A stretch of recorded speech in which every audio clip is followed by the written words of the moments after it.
Hello students, welcome to LJ Institute of Engineering and Technology. Here myself, Mr. Jaswal Kishan from Civil Engineering Department, and we are learning all about earthquake engineering.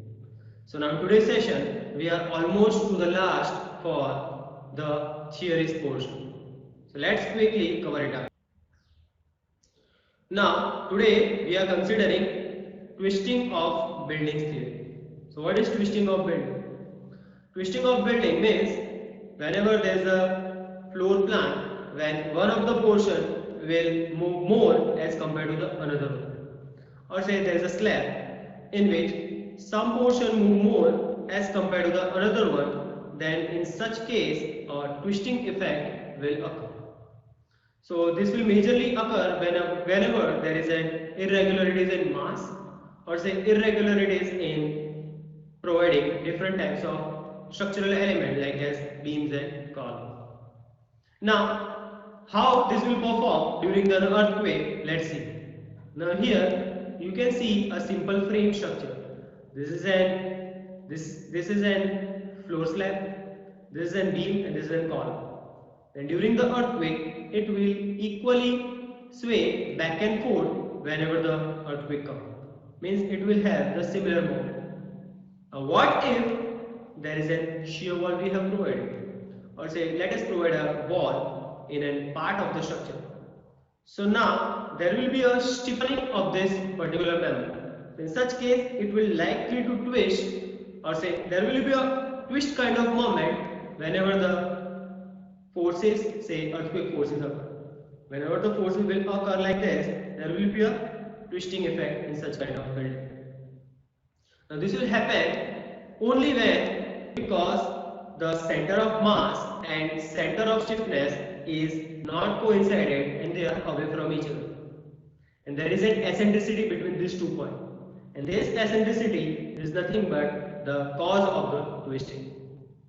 Now look here, this is the case that center of resistance and center of mass is not coincide, because this red point is my center of mass and this green dot is my center of resistance, and they are not coinciding. Here in this case both are balanced one, both are at the same point. So here the balanced resistance will be good in the as compared to the unbalanced section. Now we can also have a look over here that, look, this is a floor in which this M is nothing but my center of mass, this R is nothing but my center of rigidity, and they are not coinciding. And whenever the earthquake comes, the direction of seismic is like this, then it will twist like this. The rigid member will less twist, or say less movement will occur over the rigid member than the unrigid portion. So this will have a twisting moment. Now if the such kind of effect, if the shear walls or say rigid walls are provided, then the entire section which is around it will have a twist kind of moment. It will act as a such kind of action will occur. If a wall is provided at the one end, then also a twisting effect will occur. If a shear wall is irregularly provided, or say it is not provided equally on the opposite side, then also a twisting effect will occur.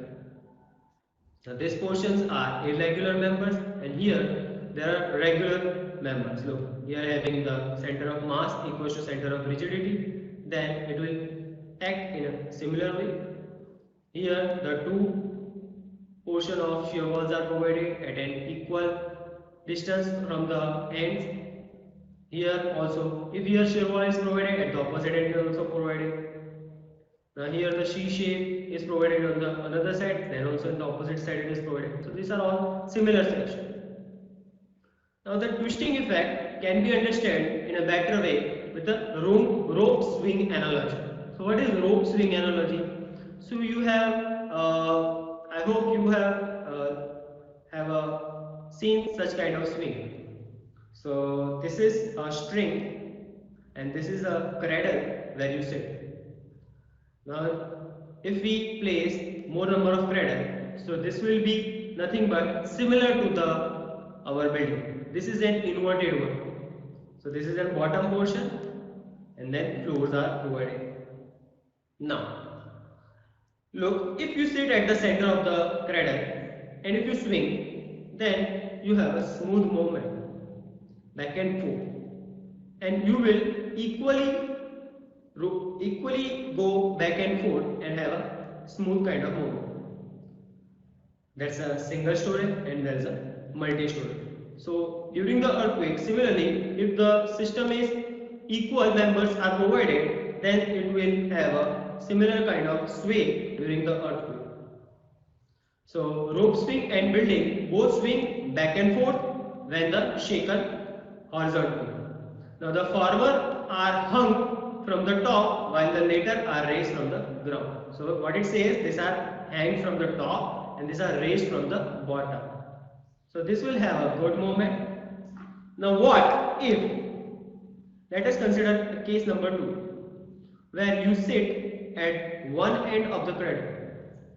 Then whenever you try to swing, you will have a twist kind of effect in your body, or say jerk will be experienced by yourself if you sit in the one position. Similarly, whenever there is a huge mass on one side of the building as compared to the another one, then such kind of building will have a twisting effect. Now, similarly, the case number 3. Now, consider that you are sitting at the center only and the ropes are of unequal length. In such case also, you will be not able to swing in a smooth way or say in an equal way than compared to the first case. Now, this case will also have a twisting effect. So, these are the different shapes of or say different heights of column will have a twisting effect. Also, now look here, if you have a plan of the building where one side the shear wall has been provided, such kind of building having strength on the one side or say rigid at one portion as compared to the other, then also a twisting effect will occur. So what we have to do? So look, these white squares are nothing but a column and there is a floor. So you can look, it is an identical, similar or say it is a simple plan of the building. Now if we cut from the center, you can see a mirror image from the both ends. If we cut from the center line from the horizontal, then you can see the mirror of both sides. So this is a simple plan in which it will swing back and forth smoothly and there is no major damages occur during the earthquake. So identical vertical members are placed uniformly in the plan of the building, cause all the points on the floor to move by the same amount. Now if vertical members of the building that move more horizontally sustain more damage. Now look, in this case the shear wall or say cutout for the lift is been provided at the one end. Now what will happen? The columns on the opposite end will move more as compared to this because shear wall will likely to hold the floor at a portion and the columns will be moved because they are ductile member and shear wall are rigid or say stiff as compared to the opposite column, then there will be a irregular moment. So such kind of building will affect during the earthquake because of the twisting. The twisting of the buildings that are irregular in shape and plan tend to twist under earthquake shaking. For example, propped overhanging building. So now here look, this floor is of two bay. This is one bay and this is another bay. Now at top there is an infill wall, but there is no infill wall at the bottom. So such kind of mass irregularities will have a twisting effect.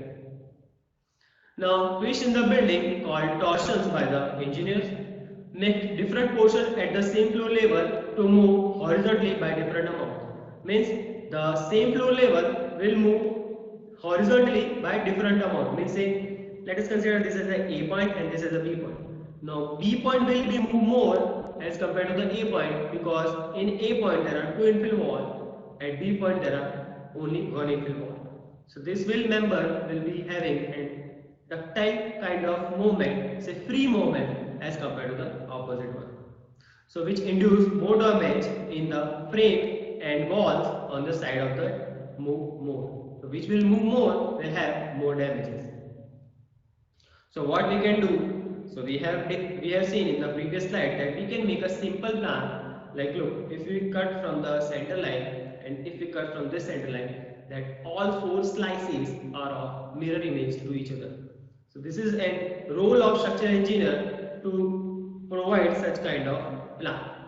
I know in major of the cases such kind of system can be provided, but maximally you have to try such kind of plans where columns should be located in a similar way and beams should be placed through and through.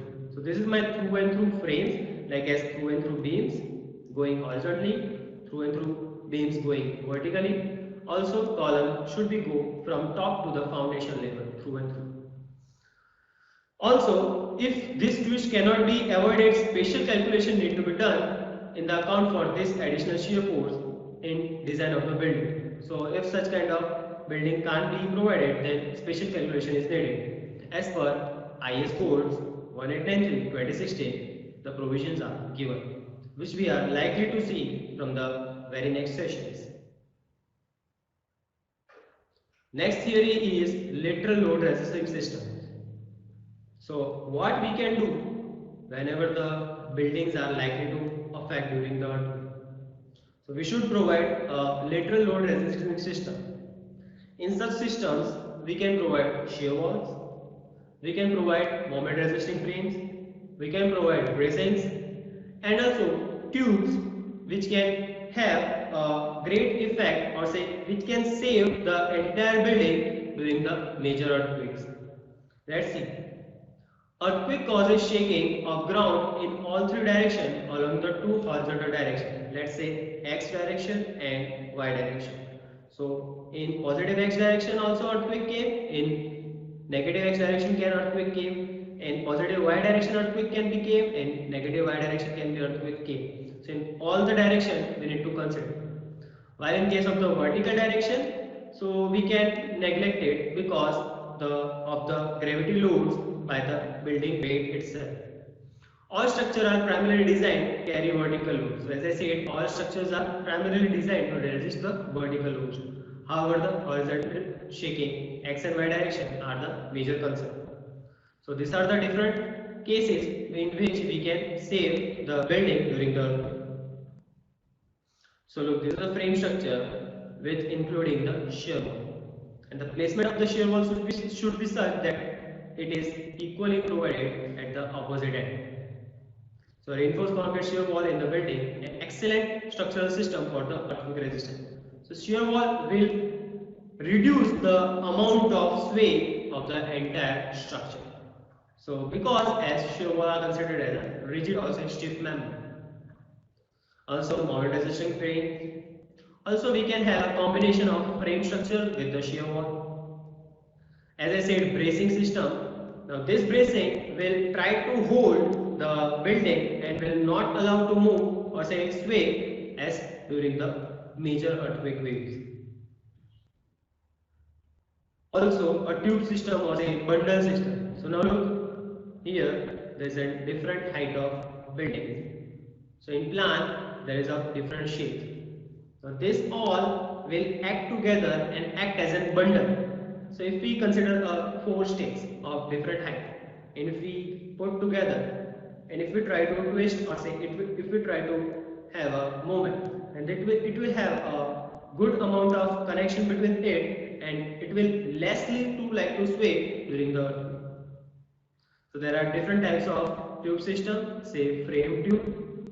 Here there are number of tubes, perforated shell tubes. Here you can see deep spindle tube. Here you can see that in the plan also. Trussed tube, with the truss system we can provide a tube system. Now bundle tube as I have shown over here. This is just an go through of tube system. These are various lateral load or say types of vertical structural system. So just have a look. This is just for your reference. Here you can look, the different kind of bracing has been provided. Here bracing has been provided at the one end. Here central core has been provided with the shear wall. So these are different types of system which we can adopt as per our requirement. Now last, the guidelines for efficient earthquake resisting structural design. So as a structural designer, you should be follow such points which are listed below. Now this is nothing but we have gone through all the theories, it's an overview of it. So I will read one by one and you will get to know if you have attended all the previous sessions. So basic principle and guidelines for achieving efficient earthquake resisting structural design are as follows. First, it has to be designed as per IS codes like as IS 1893-2016 and it has to be ductile detailed as per 13920-2016. Second is the soil, foundation, superstructure system should be act as an integral. Means entire system should be act as a similar way or say as a uniform manner. Now the different element of the whole substructure and superstructure system should be tied together so that they can work as a single unit, as I said. The building should be light in weight and avoid unnecessary masses. So as we have discussed, the heavy use mass should be avoided or say should be distributed in such a way that the entire building will perform in a similar manner. The structure should not have large or height to width ratio. Means it should be not width will be small and height will be more. So such kind of building should be avoided. Or say width more and height less, as we have seen in irregularities of the building. Next is the load bearing elements should be uniformly distributed and check the torsion in the building. So as we have recently learned how the torsion affect to the building. The columns and walls should be continuous and without offset. So as I said, the floating column should not be there. So such kind of column should be reached to the foundation from rooftop to the foundation. The structure should have low center of mass related to the ground. The structure should not be large in length nor should they have large plan area as we have discussed in the above points. The beam should be free of offsets. So beam should be not provided with the major offsets. Next is column and beam should be coaxial. So they should be go in or say they should pass in a proper way. If a beam is there should be a column beneath it. So beam will transfer its load properly to the column. Avoid ground floor soft story. If possible, then we should avoid soft story. The structure should be designed as per strong column, weak beam theory. So we have considered this theory that strong column and we should provide a weak beam and not strong beam and weak column. The infill construction in RC building should be duly accounted for the structural analysis. So infill construction should be done properly for the analysis. Shear wall should be employed for increasing stiffness and uniformly distributed in the both principal direction. The shear wall should be provided in the both equal direction, so which will reduce the moment of the building or say which will reduce the shear or say sway of the building. There should be a greater emphasis on the quality of construction. So quality of construction is important. Construction should have balanced lateral resistance. Obviously, the horizontal shaking should be balanced by the frame or say entire structure. The structure should have uniform floor height. There should be no different height of structure like as one is of 5 meter, another is of 3 meter, another is of 7 meter. That should be avoided. There should be uniform distribution of mass, stiffness and strength, avoiding formation of soft stories. The structure should be ductile enough as far as possible. So these are all the guidelines for the earthquake resistant structure. This was all it regarding the design philosophy, concepts and theories.